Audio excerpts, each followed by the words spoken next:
Hello students, I am Dharti, your educator. Welcome you all on the platform of Global Online Classes. तर विद्यार्थी मित्रांनो, आजच्या व्हिडिओमध्ये आपण MHMB CET एक्झाम 2025 या एक्झामसाठी लॉजिकल अँड ॲब्स्ट्रॅक्ट रिझनिंग या सेक्शन मधला ब्लड रिलेशन हा टॉपिक कव्हर करणार आहोत. या टॉपिकवरती आपण टॉप MCQ क्वेश्चन बघणार आहोत. तर विद्यार्थी मित्रांनो, व्हिडिओ शेवटपर्यंत नक्की बघा. या व्हिडिओचा तुमच्या एक्झामसाठी नक्कीच फायदा होईल अशी माझी गॅरंटी आहे. तर जे स्टुडंट्स आपल्या चॅनलवरती नवीन आहेत त्यांच्यासाठी मी सांगू इच्छिते, जर तुम्ही MHMB CET एक्झाम 2025 या एक्झामसाठी प्रिपरेशन करत असाल तर तुमच्या प्रिपरेशनसाठी ग्लोबल ऑनलाईन प्लॅटफॉर्मने कम्प्लीट कोर्स लॉन्च केला आहे. त्यामध्ये तुम्हाला full syllabus live video lectures मिळतील, रेकॉर्डेड लेक्चर्स मिळतील, 50+ फुल सिलेबस टेस्ट सिरीज मिळेल, 2000+ MCQ क्वेश्चन बँक आणि फुल सिलेबस नोट्स देखील मिळतील. पहा, सर्व गोष्टी तुम्हाला एकाच कोर्समध्ये आणि ते पण 2100 रुपयांमध्ये अवेलेबल करून देण्यात आले आहेत. अजून काही कोर्सबद्दल माहिती हवी असेल किंवा कुठल्याही प्रकारचे डाऊट्स असतील तर मी स्क्रीनवरती 2 नंबर दिले आहेत, त्या नंबरवरती तुम्ही कॉन्टॅक्ट देखील करू शकता. विद्यार्थी मित्रांनो, जर तुम्ही कोर्स आत्ता जॉईन केला तर आपल्या ॲपवरती काही ऑफर्स देखील सुरू आहेत, तर ते ऑफर्स तुम्हाला घेता येतील. सो कोर्स लवकरात लवकर बाय करा. अजून काही कोर्सबद्दल माहिती हवी असेल किंवा कुठल्याही प्रकारचे डाऊट्स असतील तर मी स्क्रीनवरती 2 नंबर दिलेत, त्या नंबरवरती तुम्ही कॉन्टॅक्ट देखील करू शकता. ओके, आता कोर्स कसा ॲक्सेस करायचा ते पाहू. तर त्यासाठी ग्लोबल ऑनलाईन ॲप्लिकेशन प्लेस्टोरवरती जाऊन डाउनलोड करा. त्यानंतर ॲप्लिकेशन ओपन करा. ॲप्लिकेशन ओपन केल्यानंतर नाव आणि नंबर एंटर केल्यानंतर तुम्हाला असा इंटरफेस समोर येईल. इंटरफेसच्या डाउनवर्ड साईडला पहा स्टोर असा आयकॉन असेल, त्यावरती क्लिक करा. त्यावरती क्लिक केल्यानंतर तुम्हाला कोर्सेसचं पेज दिसेल. कोर्सेसच्या पेजच्या सर्च बॉक्समध्ये तुमच्या कोर्सचं नाव टाईप करा, MHMBA CET असं टाईप केल्यानंतर खाली तुम्हाला कोर्स दिसेल, MHMBA CET एक्झाम 2025 असा कोर्स दिसेल. तो कोर्स ओपन करा आणि तो कोर्स एनरोल करा. एकदा का तुम्ही तो कोर्स एनरोल केला त्यानंतर कोर्सेसच्या सर्व गोष्टी तुम्हाला ॲक्सेस होतील. ओके, कोर्स जॉईन केल्यानंतर तुम्हाला आमच्या व्हॉट्सअप ग्रुपवर देखील ॲड केले जाईल, जिथे तुम्ही तुमच्या एज्युकेटर्सचे पर्सनली कॉन्टॅक्ट देखील करू शकाल. चला तर टॉपिककडे वळूया. आजचा टॉपिक आहे ब्लड रिलेशन. आता पहा, काही सिम्बॉल आहेत आणि काही मिनिंग आहेत त्याचे. हे सिम्बॉल आपल्याला यूज होतील क्वेश्चन सॉल्व्ह करण्यासाठी. सर्कल हे सिम्बॉल फिमेलला डिनोट करतं. स्क्वेअर हे सिम्बॉल मेलला डिनोट करतं. हॉरिझॉन्टल लाईन्स, 2 लाईन्स हे मॅरिड कपलला डिनोट करतं. हॉरिझॉन्टल लाईन ही सिबलिंग्सला डिनोट करतं आणि vertical line he difference of a generation यांना डिनोट करतं.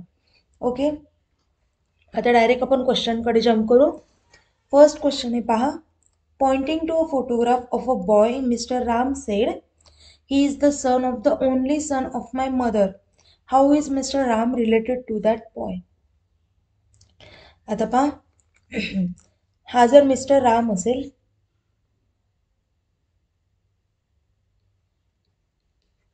ओके, नंतर काय म्हटलंय, मिस्टर राम काय म्हणतो, ही is the son of the only son of my mother.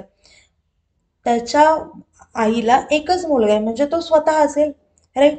म्हणजे ही काय झाली, मिस्टर रामची आई झाली, मदर झाली. ओके, आणि तो कोणाचा मुलगा आहे, ही is the son of the only son of my mother, म्हणजे त्याच्या आईच्या मुलाचा मुलगा आहे, राईट. सो इथे काय येईल, जो फोटोग्राफ मध्ये मुलगा आहे तो येईल. आता आपल्याला इथे काय विचारलं, how is mister Ram related to that boy, म्हणजे मिस्टर राम आणि त्या मुलाचं रिलेशन काय असेल, चाइल्ड अँड फादरचं रिलेशन असेल, बरोबर आहे. म्हणजे त्या मिस्टर राम त्या बॉयचे कोण आहेत तर फादर असतील, राईट, म्हणजे वडील असतील. म्हणून इथे करेक्ट ऑप्शन काय येईल, ऑप्शन डी हा करेक्ट असेल. ओके, नेक्स्ट क्वेश्चन पहा. Rita told money the girl I met yesterday at the beach was the youngest daughter of the brother-in-law of my friend's mother. How is the girl related to Rita's friend? आता पहा, लाईनने जाऊ. The girl I met yesterday at the beach was the youngest daughter of the brother-in-law of my friend's mother. आता ही रीताची friend. Okay, okay, रीताच्या फ्रेंडची mother येईल, mother आहे. मदरचा काय, brother in law. Brother in law म्हणजे हजबंडचा brother, right आहे. Husband आणि वाईफचं relation दोन horizontal लाईनने denote करतात. ओके, त्यानंतर इथे येईल रीताचे फादर, राईट. आणि आता इथे काय म्हटलंय, brother in law of Rita's mother, म्हणजे रीताच्या फ्रेंडची मदर, राईट. म्हणजे इथे काय येईल पहा, ब्रदर इन लॉ म्हणजे याचा भाऊ असेल, राईट. म्हणजे हा असेल brother in law of Rita's friends mother, brother in law म्हणजे हिचा ब्रदर इन लॉ, राईट. आणि त्याची यंगेस्ट मुलगी म्हणजे लहान मुलगी, इथे झाली डॉटर. आता काय विचारलंय, how is the girl related to Rita's friend, म्हणजे ही गर्ल म्हणजे ही आणि ही रीताची फ्रेंड या दोघांचं रिलेशन विचारलंय. काय असेल, रीताची ही कोण असेल तर काकाची मुलगी, म्हणजे करेक्ट आन्सर काय येईल तर कझन, म्हणजे ऑप्शन ए हा करेक्ट असेल. समजलं.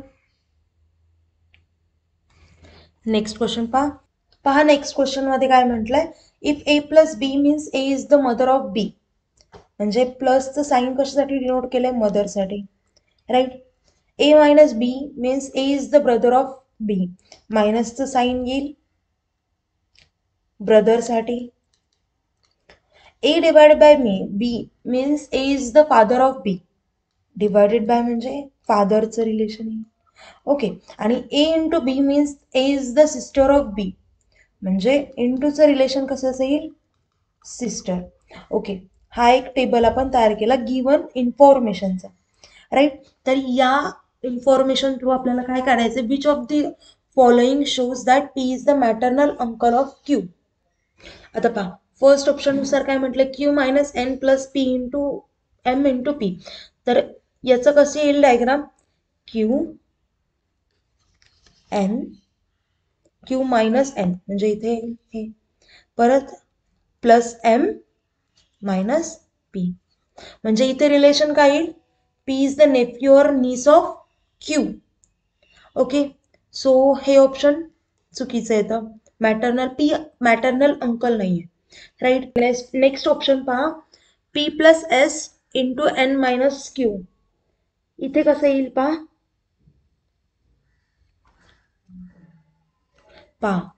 पी प्लस एस, प्लस म्हणजे डॉटरचं येतं म्हणजे ही झाली मदर, इथे येईल एस, एस नंतर काय म्हटलंय, एस इंटू इंटू म्हणजे हे, इथे येईल N, N minus Q, so हा ब्रदर असेल आणि क्यू इथे येईल, राईट. इथे पण असं मॅटर्नल अंकलचं रिलेशन दाखवत नाहीये, सो इथे P is the mother of Q असं शो होतंय, सो इथे हे पण ऑप्शन कट झाला. नेक्स्ट पहा, सेकंड ऑप्शन कट झाला, राईट. थर्ड ऑप्शन पहा, P minus M plus N into Q, म्हणजे इथे काय येईल, P minus M plus N minus Q, म्हणजे हे येईल. आणि इथे पहा, इथे करेक्ट रिलेशन शो करते मॅटर्नल अंकलचं, सो इथे करेक्ट ऑप्शन कुठला येईल, सी. नेक्स्ट क्वेश्चन पहा, if A is the brother of B, B is the sister of C and C is the father of D, then how D is related to A. आता पहा, इथे काय म्हटलंय, A is the brother of B, म्हणजे A आणि B हे काय आहेत, सिबलिंग्स आहेत. A is the brother of B म्हणजे हा असेल मेल, राईट. नेक्स्ट म्हटलं, B is the sister of C, B is the sister of C म्हणजे ही सिस्टर आहे, B is the sister of C. Okay, नंतर काय म्हटलंय, and C is the father of D, म्हणजे सी हा father आहे कुणाचा, डीचा. Okay, then how is A related to, sorry, how is D related to A. D आणि एचं रिलेशन विचारलंय, सो डी आणि एचं रिलेशन काय येईल, तर अंकलचं रिलेशन येईल, राईट आहे. सो इथे आणि ए हा डीचा कोण असेल तर नेफ्यू असेल, सो सॉरी नेफ्यू पण येणार नाही, नेफ्यू आणि नीस येईल का, कारण डीचं सेक्स डिटरमाइन केलेलं नाही, सो इथं आन्सर येईल can't be determined. Option D. Right. Next question pa. Introducing a boy, a girl said he is the son of the daughter of the father of my uncle. How is the boy related to the girl? आता बा इथे काय म्हटलंय, introducing a boy, girl sed, एक मुलगी म्हणतीये एका मुलाला शो करून किंवा इंट्रोड्यूस करून, पहा, ही is the son of the daughter of the father of my uncle. म्हणजे इथे जर गर्ल असेल, ती गर्ल पकडा इथे, नंतर ही is the son of the daughter of the father of my uncle. म्हणजे काय येईल पहा, त्या मुलीचे अंकल जर इथे पकडले आपण, ओके, तर इथे कोण असेल, इथे आणि गर्ल्सची मदर पकडली, ओके, आणि गर्ल्स काय इथे काय म्हटलं पहा, ही is the son of the daughter of the father of my uncle. Father of my uncle म्हणजे इथे येईल फादर, त्या अंकलचे, गर्ल्सच्या अंकलचे फादर येतील, राईट. फादर ऑफ अंकल किंवा हे अंकलचे फादर म्हणजे तिचे कोण असतील, गर्ल्सचे ग्रँडफादर, राईट. ओके, आता he is the son of the daughter of the father of my uncles, म्हणजे इथे येईल तो बॉय, राईट, गर्लचा बॉय. कारण इथे म्हटलंय ही इज द, म्हणजे तो मुलगा जो आहे तो तिच्या अंकलच्या वडिलांच्या मुलीचा मुलगा आहे. म्हणजे इन शॉर्ट त्या तिच्या आजोबांची मुलगी म्हणजे तिची आई होईल आणि तिच्या आईचा मुलगा म्हणजे तिचा भाऊ होईल, राईट. सो इथे या दोघांमध्ये रिलेशन कोणतं येईल, ब्रदर सिस्टरचं येईल. म्हणजे ऑप्शन कुठला राईट असेल इथे, ऑप्शन ए हा करेक्ट असेल. नेक्स्ट क्वेश्चन पहा, Vinod is the brother of Bhaskar, Manohari is the sister of Vinod, Biswal is the brother of Pritam and Pritam is the daughter of Bhaskar. Who is the uncle of Biswal. आता फर्स्ट मध्ये काय म्हटलंय, Vinod is the brother of Bhaskar, Vinod is the, आता हे बघा, V for Vinod, Vinod is the brother of Bhaskar, B for Bhaskar. Next म्हटलंय Manohari is the sister of विनोद, म्हणजे मनोहरी कोण आहे, विनोदची सिस्टर आहे, राईट. नंतर म्हटलंय Biswal is the brother of Pritam, Biswal is the brother of Pritam. आता इथे बिस्वाल घेऊ, सॉरी, हा भास्कर आहे, okay. Biswal is the brother of Pritam, brother of Pritam म्हणजे हा झाला मेल, हा झाला प्रीतम, ओके. आणि म्हणजे या दोघांचं सिब्लिंगचं रिलेशन आहे. आणि काय म्हटलंय, and Pritam is the daughter of Bhaskar, म्हणजे असं येईल, ओके. ह्याचा भास्करची डॉटर प्रीतम असेल आणि तिचा भाऊ हा बिस्वाल असेल, तर ऑब्विसली भास्करचा हा मुलगा असेल बिस्वाल, राईट. आपल्याला विचारलं who is the uncle of Biswal, तर अंकल कोण असेल, विनोद असेल. का, कारण भास्करचा हा विनोद भाऊ आहे. सो इथे करेक्ट ऑप्शन काय असेल, अंकल कोण असेल, विनोद. ओके, तर विद्यार्थी मित्रांनो, त्या व्हिडिओ इथेच थांबवा. काही डाऊट्स असतील तर मला कमेंट डाऊन करा. व्हिडिओला लाईक करा, चॅनलला सबस्क्राईब करा. Thank you, nice day, bye.